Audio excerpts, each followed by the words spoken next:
Hey everybody, welcome to my channel. Today we are going to harvest elephant ears and we are going to talk a little bit about it. So this is the tropical perennial Vietnamese elephant ear. They are such incredible plants, and we use them in so many dishes, especially for making the sour soup, the famous Vietnamese sour soup. This is a must in that dish.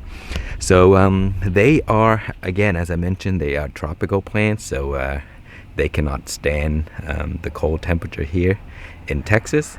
But because they are perennial, and up to all the way down to zone 8A, so they will die back, but the bulb at the bottom will remain until the next spring, and they will grow right back.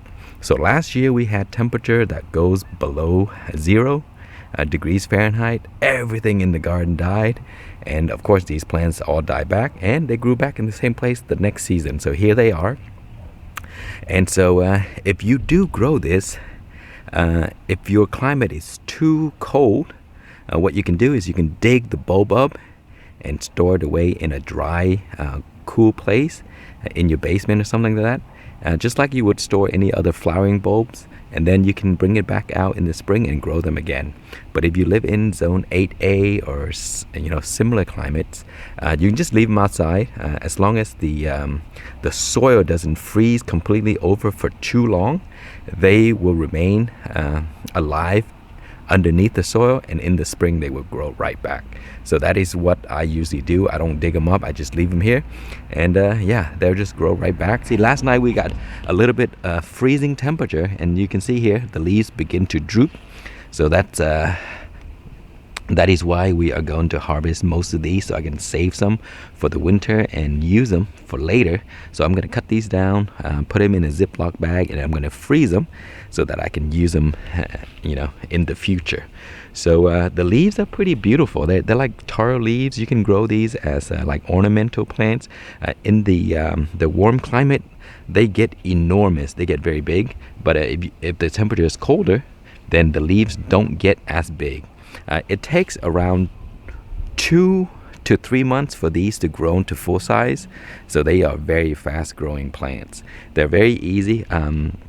They do love moisture, so you want to plant them in the place where the soil get a lot of moisture. Even if it get wet often, that's fine too. They can live in those conditions just fine, because that's what they actually prefer. You don't want the soil to dry out for too long, because that would not be good for these plants. They do love moisture.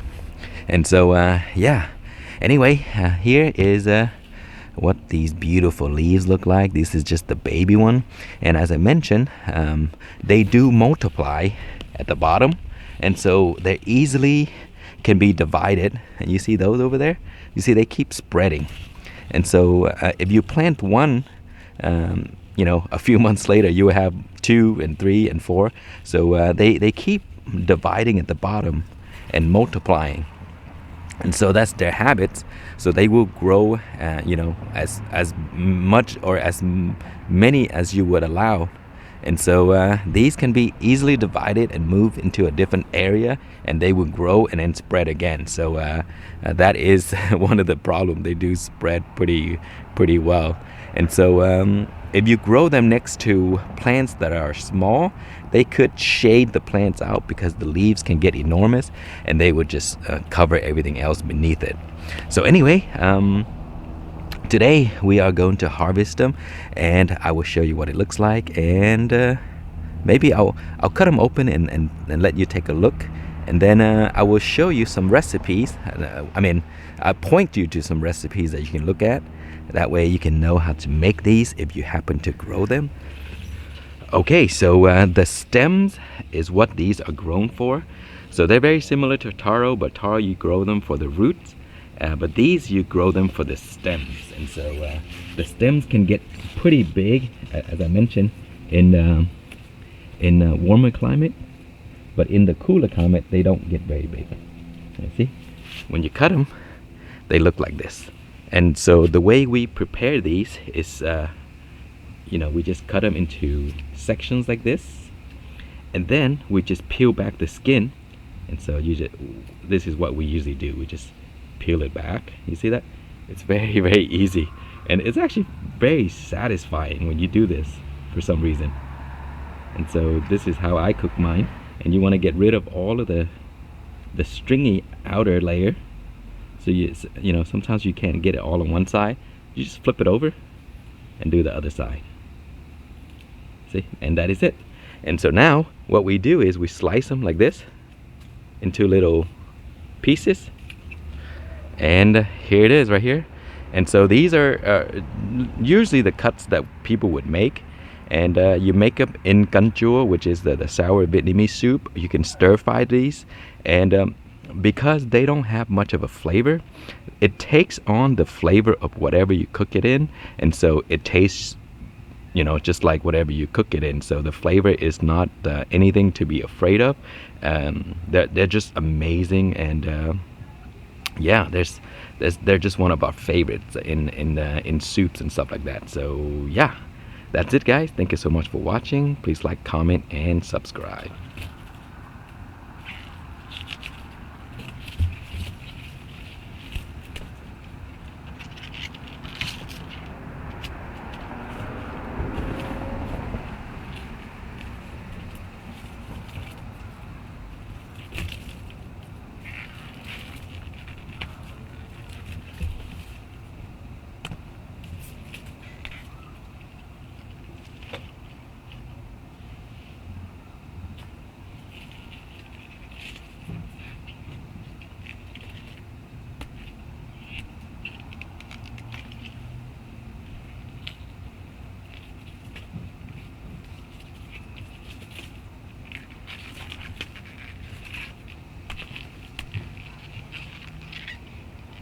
Okay, I finished preparing the elephant ears, and now we're rinsing it. So I cut it up into these little small pieces, and it's always a good idea to rinse it because you know, it does make your tongue a little bit itchy if you don't clean it well. So I always recommend after you process it, clean it. As you see the green water right there. And then another thing I forgot to mention is, before you store this in your freezer, make sure to boil it. Because what happened is, if you store it fresh like this, the freezer, the temperature would basically bruise the flesh of this. And so when you take it out, it's going to be bruised, and it would be bad. So it's a good idea to rinse it first and then boil it down so that it would shrivel up a little bit. And then freeze that after the water is all drained. And then after that, when you take it out of the freezer and use it, it's going to be as fresh as it can be. So that is the trick that I've learned from my parents. And so, yeah, that's it.